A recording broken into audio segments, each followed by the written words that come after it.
China just found a way around the most important machine in the world. ASML's EUV lithography tool, the $400 million masterpiece that Washington banned from ever crossing the Chinese border, may not be the bottleneck Beijing thought it was. Because while America was busy locking down the export of light, Chinese laboratories were quietly working on something designed to reduce dependence on that light. They were teaching the chip to help build itself. The technology is called directed self-assembly, and at Fudan University in Shanghai's Zhangjiang National Laboratory, it has moved from a chemistry curiosity into a serious industrial program. The numbers tell you why. A single ASML High-NA EUV machine now costs around $410 million. TSMC, the largest foundry on Earth and ASML's biggest customer, just told reporters in April it has no current plans to adopt the latest High-NA tool, citing cost concerns rather than rejecting EUV itself. Intel bet the entire turnaround of its foundry business on these machines and is bleeding cash. Samsung is hesitating. The most expensive industrial tool ever built is starting to look like a financial trap, and that is exactly the moment China has been waiting for. To understand what directed self-assembly actually does, you have to understand the physical wall the entire industry is now hitting. EUV lithography uses light with a wavelength of 13.5 nanometers. To print transistor features smaller than that, you have to either use multiple exposures, which is slow and expensive, or move to High-NA EUV, which doubles the cost again. The light itself has become the limit. You cannot draw a line thinner than the brush you are painting with, or so everyone assumed. Block copolymers break that rule. These are long chain molecules made of two chemically incompatible halves stitched together. And when you spread them in a thin film and heat them, they spontaneously separate into perfectly ordered nanoscale patterns. The two halves repel each other at the molecular level, but they cannot fully escape because they are chemically bonded, so they compromise. They form lines, dots, cylinders, repeating with a precision the best lithography in the world cannot match. The features can be 5 nanometers wide, 3 nanometers wide, smaller than any wavelength of light that any machine can currently project. The chemistry does the drawing. The lithography just tells the chemistry where to start.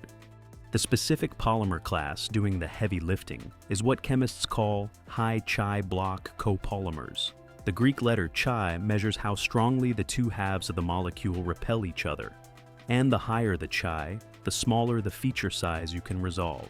Polystyrene block polymethyl methacrylate, the workhorse of early DSA research, hits a wall around 20 nanometers. The newer silicon-containing copolymers, like polystyrene block polydimethyl siloxane, reach into the sub-10 nanometer regime. The very newest architectures, the tetrablock and comb linear designs that the Fudan group and the Berkeley team have been racing on, push that floor lower still. Every published advance is another step closer to industrial readiness. This is the part that sounds almost impossible. By combining EUV with directed self-assembly, you can literally create features smaller than the wavelength of the light that made them. The EUV pattern becomes a rough guide. The block copolymer settles into that guide and refines it into something physics said could not be drawn. The international roadmap for devices and systems, the technical Bible the entire semiconductor industry follows, has formally listed DSA as a candidate technology for 3 to 5 nanometer nodes and beyond. This is no longer speculative, it is on the roadmap. It is worth being precise about what DSA actually is. Most researchers still view it as a chemistry-assisted extension of lithography rather than a complete replacement for EUV. The polymers need the lithographic guide pattern to know where to organize. So, the realistic near-term picture is hybrid. EUV plus DSA, light plus chemistry, the lithography drawing the rough sketch, the molecules sharpening the lines.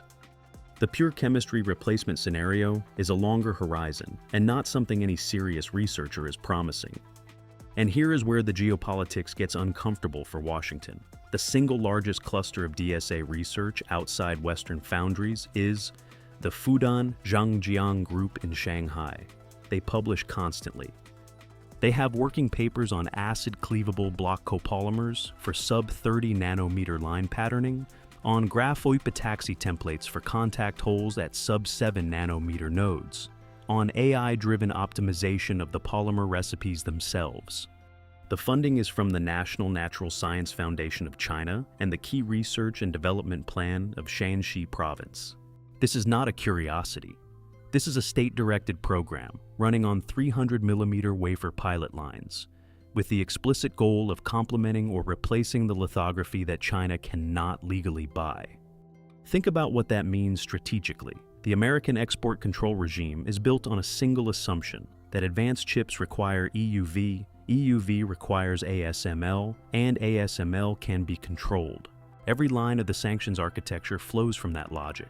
The Bureau of Industry and Security restrictions, the Wassenaar updates, the pressure on the Netherlands and Japan, the entire choke point strategy depends on light being the bottleneck. Directed self-assembly is a credible argument that the bottleneck is moving somewhere the US has no control over at all. Polymer chemistry, surface science, annealing physics. None of these are export controlled. None of them sit inside a single Dutch company. The molecules can be made in any well-equipped chemistry lab on Earth. The Western foundries see this too, which is why they are quietly hedging. TSMC has DSA contact hole patents going back years. Global Foundries worked on the design rule integration. IMEC, the Belgian research consortium that essentially serves as the brain of the semiconductor industry, has a full DSA pipeline. The entire industry knows that High-NA EUV at $400 million per machine, plus another doubling to $700 million for the proposed Hyper-NA generation in 2030, is not a sustainable trajectory forever. Somebody has to find a cheaper path. Chemistry might be part of it. But the strategic asymmetry is the part nobody is saying out loud. For TSMC and Intel, DSA is a cost optimization, a hedge, a way to extend the useful life of existing EUV tools. For China, the calculation is different. DSA could eventually reduce how dependent Beijing is on the most advanced EUV systems it cannot legally buy. Every paper Fudan publishes, every defect rectification breakthrough out of Zhangjiang lab, every percentage improvement in pattern fidelity is a small chip away at the leverage the US export control architecture relies on. The Americans are betting the wall holds. The Chinese are quietly looking for ways around it. The defect problem is the one thing standing in the way.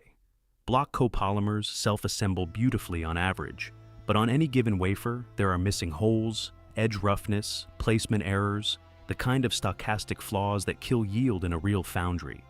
The Fudan Group's October 2025 paper specifically attacked this, using AI-driven inverse co-optimization of the template shapes and the polymer blend recipes to bring placement errors down dramatically. The Chicago-Berkeley Argonne Consortium published a parallel paper in EMSIS Communications the same month, calling DSA the most credible path to economically viable EUV-era patterning. Two of the largest research clusters on Earth converging on the same answer at the same time. If DSA reaches industrial maturity in the next 3 to 5 years, the premise of the chip war shifts. Light becomes one tool among several. The industry may rely less exclusively on brute force EUV scaling, and the Dutch choke point becomes leakier at the margins. China's domestic SMEE program, currently stuck at the 28 nanometer node, gains a chemistry-assisted shortcut to push that number lower without waiting for a full EUV equivalent. Beijing may ultimately aim to reduce how dependent it is on matching ASML tool for tool. That is the bet Fudan and Zhangjiang are funded to explore. And the Americans? The American DSA work is real and excellent. Berkeley, Argonne, Chicago, the IBM legacy programs. But it is fragmented. It is academic. It is not running on a state-directed 300mm pilot line with a 5-year industrialization deadline tied to a national security imperative. The technology gap may not exist. The urgency gap absolutely does. Nobody noticed that. While Washington was tightening every screw on the EUV supply chain, the actual frontier of chip manufacturing was quietly shifting from photons to polymers. Nobody noticed that the largest single concentration of DSA papers now carries Chinese affiliations. And nobody noticed that the moment TSMC publicly questioned the cost of next-generation EUV, Every fab on Earth had a reason to take chemistry-assisted patterning seriously. The wall is still there, but researchers are starting to realize that light may not be the only thing that can draw the future of computing.